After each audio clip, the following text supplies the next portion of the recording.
La réunion qui vient d'avoir lieu rentre dans le cadre du processus d'élaboration du projet de loi des finances de l'exercice 2026. Et son Excellence, Monsieur le Vice-Premier ministre, ministre du Budget, Adolphe Muzito, vient de réunir les administrations financières, bien sûr, avec le ministre des Finances. Et la discussion a porté sur la projection des recettes de 2026, le bouclage après les conférences budgétaires qui ont été organisées du 28 juillet au 11 août. Alors, il a un objectif de doubler le budget, comme il avait dit. Alors, il accentue son objectif sur d'abord les recettes courantes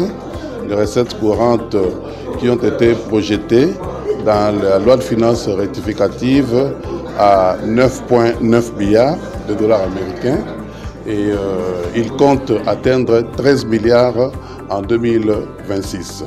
Et la discussion a porté justement sur cet objectif de 13 milliards lors des conférences budgétaires, on est arrivé à 11 milliards avec des administrations financières contre 11,7 milliards qui étaient prévus dans le cadre budgétaire à moyen terme adopté par le gouvernement en juillet.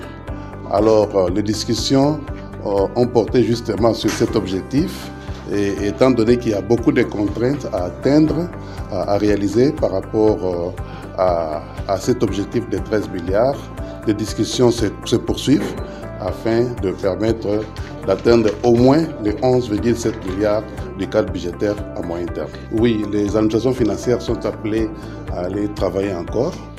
C'est ça les orientations qui ont été données.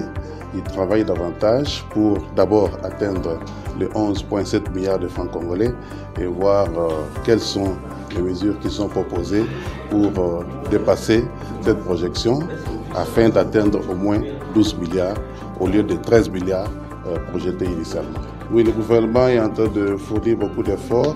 Il y a des actions qui ont été menées afin d'alléger justement le pouvoir d'achat de la population avec le décret qui a été signé en septembre de l'année passée concernant les prix de biens de première nécessité qui ont subi, n'est-ce pas, dont la TVA a été réduite.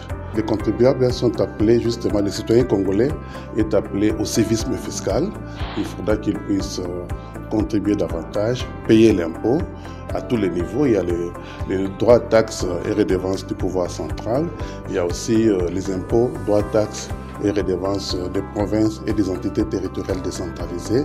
Et lorsqu'on paye l'impôt, on permet justement à l'État de disposer des moyens pour financer les infrastructures scolaires, sanitaires, routières et autres, et de subvenir à toutes les dépenses courantes, le financement des salaires et, n'est-ce pas, des fonctionnements des services publics.